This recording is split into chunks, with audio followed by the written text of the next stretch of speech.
got some nice fast-flowing bits. Admittedly, they're hairpins, but the corners are fast nonetheless, and they're wide corners. So with these weather conditions, and now this little joker in the pack about one car starting on slick tyres, unless things change at the end of this warming-up lap, then it is going to be interesting indeed. This, Dave, is how they line up. Indeed. Pascal Wehrlein and Matthias Ekstrom lock out the front row. Then it's Jamie Green and Timo Scheider. Danny Juncadella and Miguel Molina. And then it's Marco Wittmann, Gary Paffett, Timo Glock, Mike Rockenfeller, Christian Vittoris and Robert Wickens as we look at the first page. Then it's Edo Mortara. He's the one. That yellow graphic indicating that he's going onto the slick tyre. Vitaly Petrov, Maxime Martin.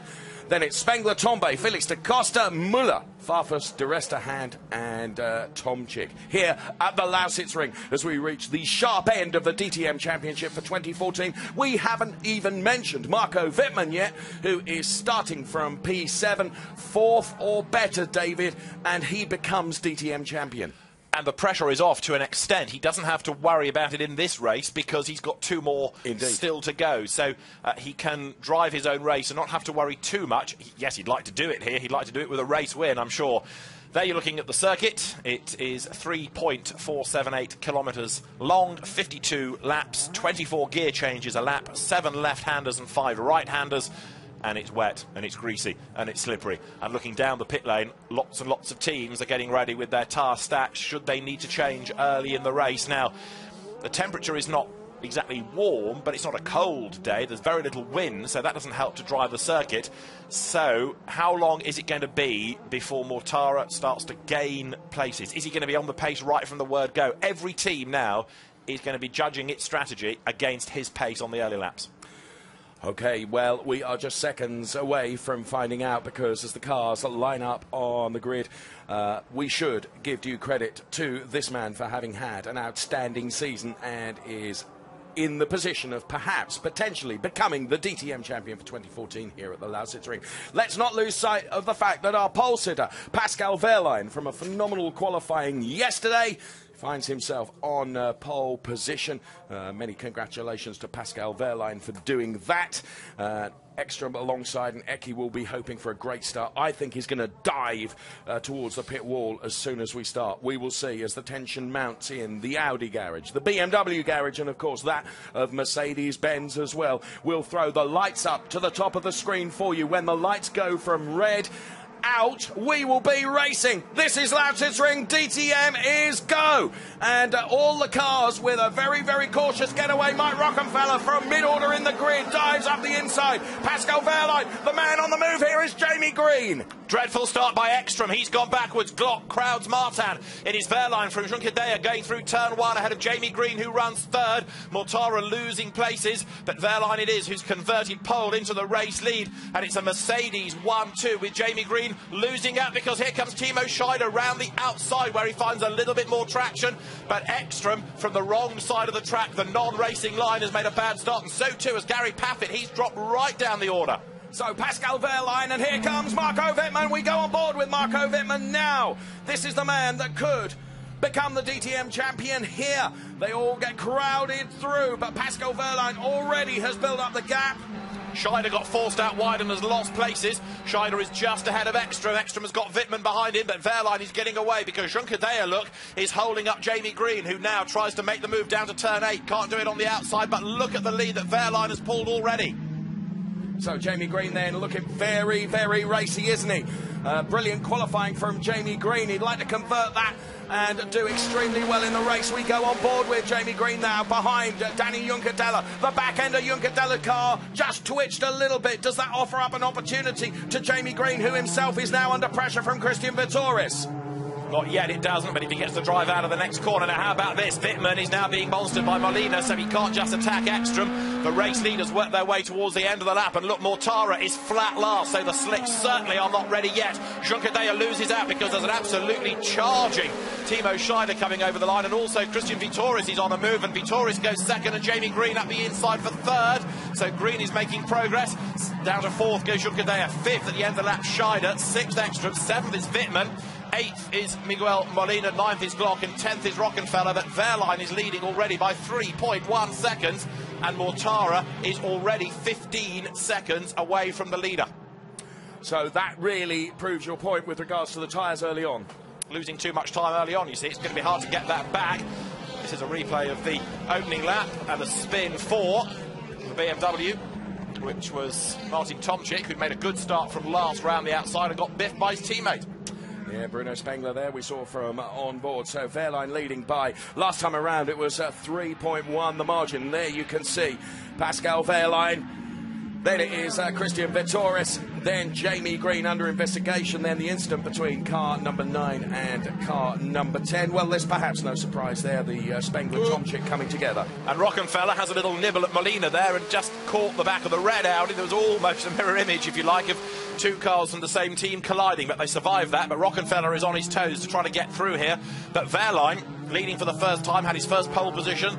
Youngest pole man in the championship, trying to get away. Rockenfeller now to the inside of Molina. He should have the drive coming out of the corner. He's got the tighter line. There's also Maxime Martin trying to go with them. Rockenfeller gains a place there. Farfus is on the move as well, isn't he, from low down, having been penalised for impeding a car leaving the pit lane yesterday. Now look at the way that Jamie Green is going, setting about Vittoris for second place. The Ossersleben winner, Christian Vittoris, in another wet, dry race that we had. Juncker is under attack from Timo Scheider, who's rediscovered his mojo this weekend after a torrid time at the Nürburgring. And Glock now looking for a way past Marco Wittmann. So there you can see the all-yellow car of Timo Glock right behind Marco Wittmann, the championship leader. Pascal Wehrlein leading by very nearly 4 seconds. Boy, has he got away from the start of this race. We're on board then with Marco Wittmann, who is down there in P7 at the moment. He's got Timo Glock behind him, and right ahead of him, of course, he has Matthias Ekström. Goes off through the gravel, slides out wide. The gravel is wet and compact. He can drive out the other side. The rallycross knowledge comes into effect to steer him onto the road, but he's down in 15th now behind Farfus, and of all the people you'd least expect to do that, it's Ekström, and barging his way up the inside there, Robert Wickens sorts out Miguel Molina. So Ekström there appeared, there was no assist, was there? It was just himself. He carried too much speed and he wasn't able to make that turn and ends up in the gravel. As you say, his rallycrossing experience enabling him to get the car back out on track again. Over the line comes Pascal Wehrlein. I'm going to throw a thought at you here. It's a long thought, so if it all kicks off again, go for it. If the road dries out sufficiently within the first 25 laps that people want to go onto slick tyres, they still have to factor in how many laps you can do on options and primes. Mortara, if it dries out to that level, may have saved himself a pit stop because he's already on the slick tyre, which might bring down that gap that he's currently lost because he's a long, long way down. He's not even come across the line yet. We are getting news of a drive-through penalty for Spengler for the contact on Tomczyk. Mortara has just gone across the line. He's half a minute behind the race leader. You've just been looking at the replays of Matthias Ekström going off, and very unlike him to do that. Yes, and, well, Ekström, of course, was at the time ahead of Marco Wittmann, and Ekström closest to Wittmann in the points chart. Jamie Green loses it, though, now, coming out of turn 8. He got the power down, and it's a long, long spin. He's caught it. He loses 1, 2 places and stays ahead of Wittmann. Not for long, he doesn't. Well, that was... Well, Jamie just, again, carrying too much speed, I think, wasn't it? Just wasn't able to control it. So, well, after a great show from Jamie Green in the early stages of this race, he finds himself further down the order now. Here it is in replay. Tried to attack, didn't he, coming onto the straight, but the power looked to have gone down just a fraction too soon. The car looped, there it goes, but thankfully nobody else involved, loses 3 places and fights back. The conditions now really taunting the drivers because it's not that wet, but it's still wet enough to trick you into thinking you can go quicker than you can. To be fair, it's some measure of Jamie's ability that he was able to just spin that car around and keep it going. That was great to see. Here's Timo Scheider on Danny Juncadella, and there is Marco Wittmann, who is in 5th, 1 more place, and he's where he needs to be. This is Spengler for the drive-through. Remember, we've got a Mercedes 1, 2, 3 at the moment. This a car that people keep saying isn't competitive. Well, it looks as though it is at the moment. Wehrlein is 6 seconds ahead, and Vittoris doing a very good job of stacking up everybody behind him and allowing the race leader to build a gap. Well, to be fair now, Wehrlein has built up this huge gap. Now look here. There is Vitoris, and look how much Vitoris has been able to pull away. Junkadella, as you see, he's just backing them up, isn't he? Timo Scheider under a bit of pressure now from Marco Wittmann. Jamie Green, who recovered from that spin, he is trying to further up the order as well, but he knows now how treacherous it is. Ekstrom 14th has just gained 13th after the Spengler drive-through. Now Wittmann here needs to be careful because he's surrounded by the opposition, and he also needs to make sure that he doesn't get involved in an incident or a battle that might cost him points. He's trying to attack his way out of it. He's not giving away places. Wittmann looking quicker than Scheider. Scheider, for the meantime, is still stuck behind Junkadella, and it is lap 5 out of 52, and Pascal Wehrlein is the leader as Jamie Green dives up the inside to get past Wittmann, and he has done it, has he? Well, he's on the inside line, coming into turn 12, but no, the BMW has the momentum and stays ahead. Now, if you're Marco Wittmann at this stage in the race, you're absolutely right. You don't want to get caught up in any skirmishes, do you? You need to drive this with a cool head. Wittmann tries to...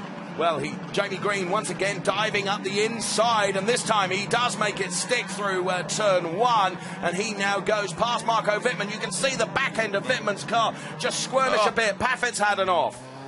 He was struggling anyway, wasn't he? Down in 20th place. He's back on the road now, though, but more time lost for him. That's going to throw him down into 22nd, potentially. So something went desperately wrong for Gary off the line, didn't it? Because he was 8th on the grid. You're riding with Wittmann, now staring at the back of Jamie Green. So the change for 5th has happened, as you saw. Green is up 1 place. He's gone well here all weekend. He knows the track well, done a lot of testing here in his DTM career. Never won here, but this is how he gained that place. Through on the inside of this man, Marco Wittmann. And at the moment, as we see it again in replay, there's where Jamie Green just dived up the inside to the left-hander, which is turn 1 here. Pascal Wehrlein, 7.3 seconds in 5 or 6 laps. That's amazing for Pascal Wehrlein. Mortara, 43 seconds behind the leader. He's losing 6 seconds a lap, but unless they're hoping they can get away with one less pit stop than the others, which might be the plan, we'll have to see how it pans out. We still don't know what the weather has in store for us before the end of the race, but for the moment he's very distant, but we'll see whether the race comes back to Mortara. It is a gamble. At the moment it's not working because the road is still wet enough for you to need those wet tyres. Here's Mike Rockenfeller on Timo Glock, just behind Marco Wittmann and Jamie Green. And Marco Wittmann just having a little nibble once again at Jamie Green there. Green, of course, had got past Wittmann. Scheider attacking Junkadella as well for 3rd. The Mercedes, which is the cork in the bottle here, really, has got the double champion right up behind. Scheider in the black Audi. He's being caught by Green, taking Wittmann and Glock with him. And Junkadella is doing a fantastic job for Mercedes, isn't he? Yes, absolutely. He's got better and better and better in his DTM career. He was a real star in Formula 3, and he's doing a grand job at the moment. Ekstrom, incidentally, up into 13th place now. And Farfus doing a good job. He's up to 12th, having started way, way back 20th. Antonio Felix da Costa has gone, and he's beached there. He ain't coming back from that.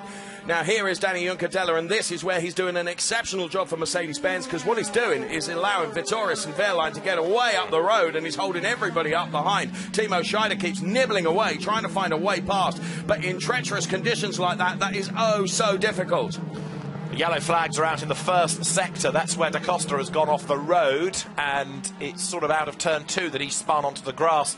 There's an awful lot of grass in that area, so he's out of harm's way, but it's not easy for anybody to get to him. So the yellow flags are out in that first sector as the leaders now work their way up towards the end of lap number 8. Wehrlein goes across the timing line, and we wait and we wait and we wait. Farfus now lining up to try to make a move and gain a place. This is Rockenfeller's view. He is on the back of Glock. Wehrlein is leading by 9.4 seconds now.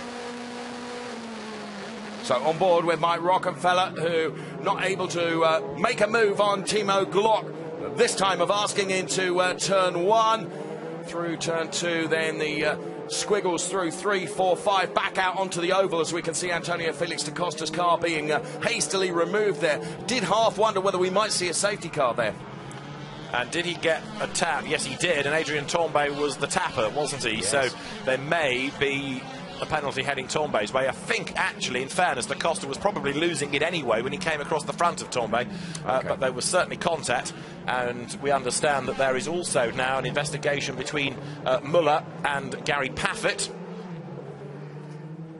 Contact between those two, and Bruno Spengler has just been in and has changed onto slick tyres. So Spengler, who is a long way back after his drive-through, has gone onto the prime tyre, but he's gone onto slick, and that's going to be interesting now.